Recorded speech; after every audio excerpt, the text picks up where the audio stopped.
नमस्कार दोस्तों, स्वागत है आप सबका अपने YouTube channel Gurukul success academy में। तो दोस्तों, आज आप लोगों के लिए एसएससी एमटीएस हवलदार 2023 के लिए जीके जीएस की क्लास लेकर आया हूं।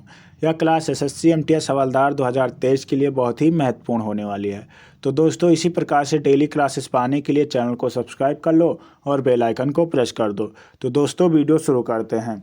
प्रथम जैन सभा कहाँ आयोजित हुई थी? तो प्रथम जैन सभा जो है पाटलिपुत्र में आयोजित हुई थी। ऑप्शन नंबर 20 का सही आंसर होगा प्रथम जैन सभा पाटलिपुत्र में आयोजित हुई थी। आगे बढ़ते और अगला प्रश्न है, आगरा शहर का संस्थापक कौन था? तो आगरा शहर का संस्थापक सिकंदर शाह लोधी था। ऑप्शन नंबर इसका 20 सही आंसर होगा सिकंदर शाह लोधी था।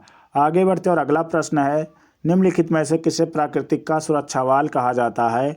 तो प्राकृतिक का सुरक्षा वाल ज्वालामुखी को कहा जाता है। ऑप्शन नंबर डी इसका सही आंसर होगा ज्वालामुखी को कहा जाता है।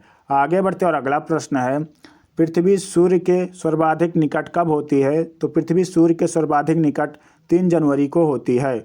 ऑप्शन नंबर इसका 20 सही आंसर होगा 3 जनवरी को होती है।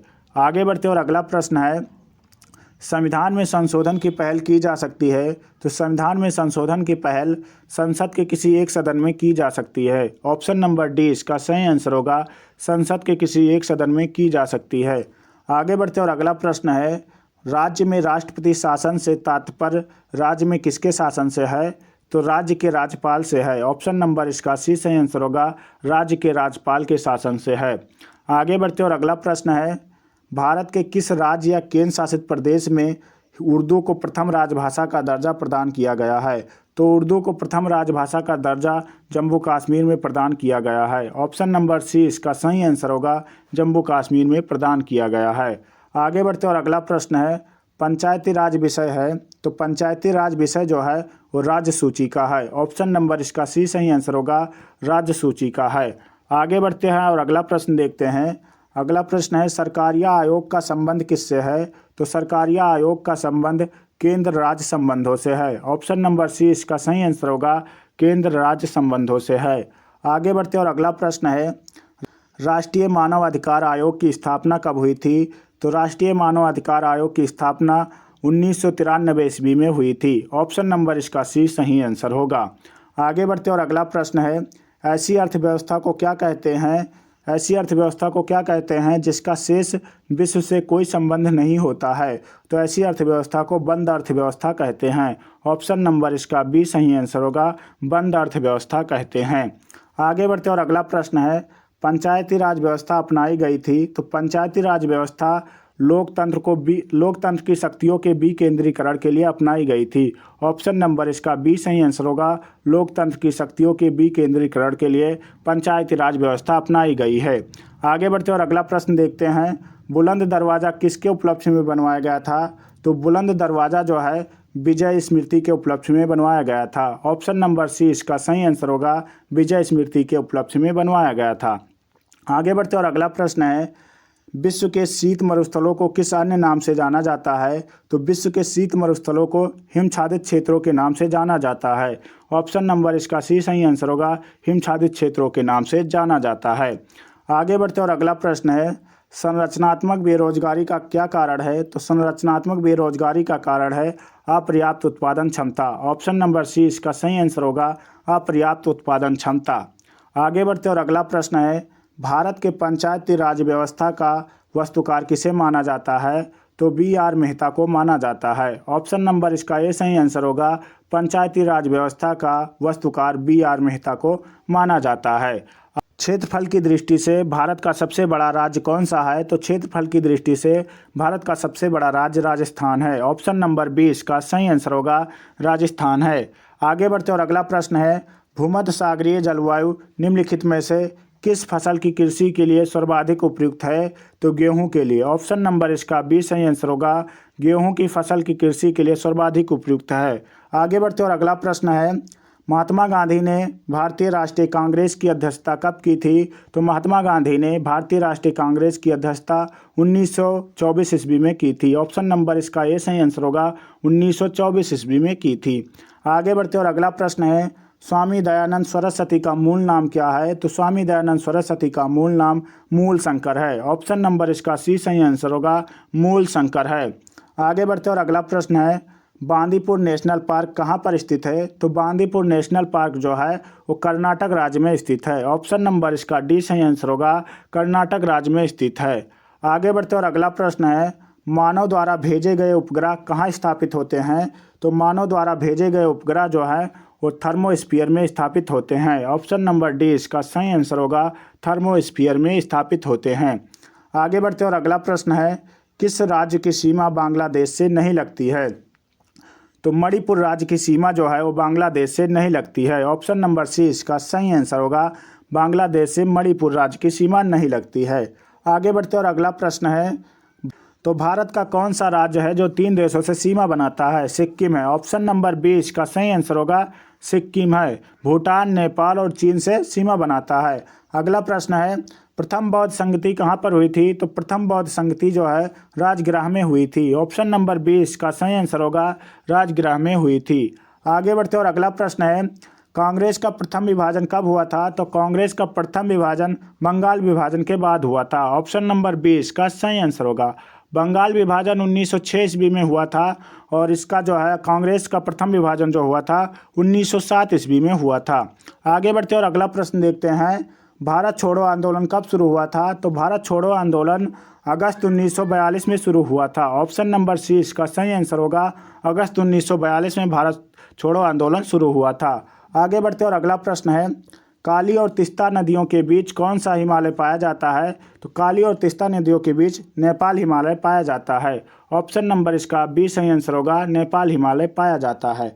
आगे बढ़ते और अगला प्रश्न है, श्रीनगर और लेह को कौन सा दर्रा आपस में जोड़ता है? तो श्रीनगर और लेह को आपस में जोजिला दर्रा जोड़ता है। ऑप्शन नंबर इसका ये सही आंसर होगा, जोजिला दर्रा जोड़ता है। आगे बढ़ते और अगला प्रश्न है, भारत का कौन सा हिस्सा गोंडवाना लैंड का भाग है? तो भारत का प्रायद्वीपीय भाग जो है वो गोंडवाना लैंड का हिस्सा है। ऑप्शन नंबर इसका बी सही आंसर होगा। आगे बढ़ते और अगला प्रश्न है, नोबेल पुरस्कार जीतने वाले पहले भारतीय अर्थशास्त्री कौन है? तो नोबेल पुरस्कार जीतने वाले पहले भारतीय अर्थशास्त्री हैं Amartya Sen. Option number C इसका सही आंसर होगा, अमर्त्य सेन हैं। आगे बढ़ते और अगला प्रश्न है, नोबेल पुरस्कार प्रतिवर्ष कहाँ बांटे जाते हैं? तो नोबेल पुरस्कार जो है स्टॉकहोम में प्रतिवर्ष बांटे जाते हैं। ऑप्शन नंबर बी इसका सही आंसर होगा। आगे बढ़ने से पहले आप लोगों से एक प्यारा सा रिक्वेस्ट है दोस्तों कि चैनल पे नए हो तो प्लीज़ चैनल को सब्सक्राइब कर लो और वीडियो अच्छी लगे तो प्लीज़ लाइक कर दो और अपने दोस्तों तक शेयर कर दो। अगला प्रश्न है, प्रसिद्ध पुस्तक आनंद मठ के रचयिता कौन है? तो प्रसिद्ध पुस्तक आनंद मठ के रचयिता जो हैं बंकिम चंद्र चटर्जी हैं। ऑप्शन नंबर बी इसका सही आंसर होगा, बंकिम चंद्र चटर्जी हैं। आगे बढ़ते और अगला प्रश्न है, वृद्धावस्था में मनुष्यों की हड्डियां क्यों कमज़ोर हो जाती हैं? तो कैल्शियम की कमी के कारण वृद्धावस्था में हड्डियां कमज़ोर हो जाती हैं। ऑप्शन नंबर सी इसका सही आंसर होगा। आगे बढ़ते और अगला प्रश्न है, निम्नलिखित में से कौन सी गैस ग्रीन हाउस गैस नहीं है? तो दोस्तों कौन सी गैस ग्रीन हाउस गैस नहीं है? हाइड्रोजन जो है नहीं है। ऑप्शन नंबर डी इसका सही आंसर होगा, हाइड्रोजन ग्रीन हाउस गैस नहीं है। आगे बढ़ते और अगला प्रश्न है, कौन सी अक्रिय गैस यौगिक बना सकती है? तो कौन सी अक्रिय गैस है जो यौगिक बना सकती है? जीनोन है। ऑप्शन नंबर इसका बी सही आंसर होगा, जीनोन जो है वो अक्रिय गैस यौगिक बना सकती है। आगे बढ़ते और अगला प्रश्न है, राज्यसभा के सदस्यों का कार्यकाल कितने वर्षों का होता है? तो राज्यसभा के सदस्यों का कार्यकाल 6 वर्षों के लिए होता है। ऑप्शन नंबर सी इसका सही आंसर होगा, 6 वर्षों के लिए होता है। आगे बढ़ते और अगला प्रश्न है, निम्नलिखित में से किस वर्ष सिक्किम को राज्य का दर्जा दिया गया था? तो सिक्किम को राज्य का दर्जा 1975 ईस्वी में दिया गया था। ऑप्शन नंबर सी इसका सही आंसर होगा। आगे बढ़ते और अगला प्रश्न है, सुगौली की संधि ईस्ट इंडिया कंपनी और नेपाल के बीच कब संपन्न हुई थी? तो 1816 में संपन्न हुई थी। ऑप्शन नंबर इसका ये सही आंसर होगा, सुगौली की संधि 1816 में संपन्न हुई थी। आगे बढ़ते और अगला प्रश्न है, क्लाइव को बंगाल का गवर्नर कब बनाया गया था? तो क्लाइव को बंगाल का गवर्नर 1757 में बनाया गया था। ऑप्शन नंबर इसका बी सही आंसर होगा, 1757 में बनाया गया था।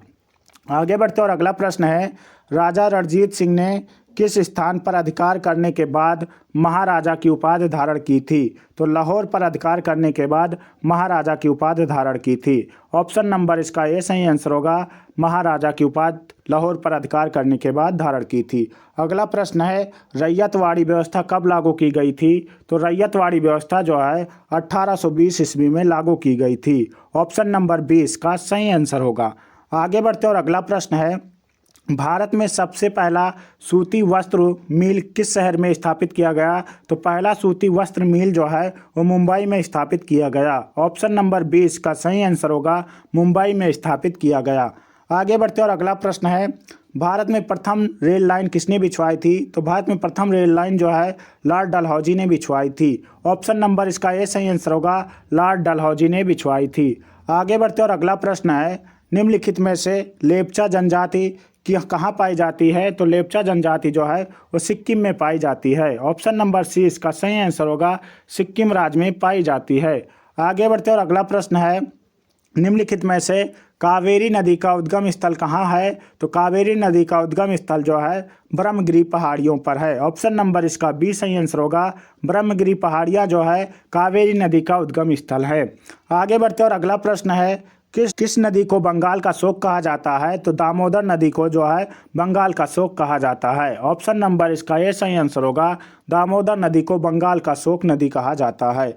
आगे बढ़ते और अगला प्रश्न है, सबसे बड़ी खारे पानी की झील कौन सी है? तो सबसे बड़ी खारे पानी की झील चिल्का झील है। ऑप्शन नंबर इसका ये सही आंसर होगा, चिल्का झील है।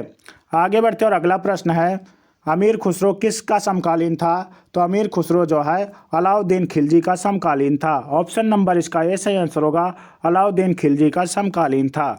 आगे बढ़ते और अगला प्रश्न है, जनरल डायर का संबंध किस घटना से था? तो जनरल डायर का संबंध जलियांवाला बाग हत्याकांड से था। ऑप्शन नंबर सी इसका सही आंसर होगा, जलियांवाला बाग हत्याकांड से जनरल डायर का संबंध था। तो दोस्तों वीडियो अच्छी लगी हो तो प्लीज़ वीडियो को लाइक कर दो और अपने दोस्तों तक शेयर कर दो। चैनल पे नए हो तो प्लीज़ चैनल को सब्सक्राइब कर लो। पूरा वीडियो देखने के लिए बहुत बहुत धन्यवाद आप लोगों का। मिलते हैं अगली वीडियो में, तब तक के लिए जय हिंद, जय भारत।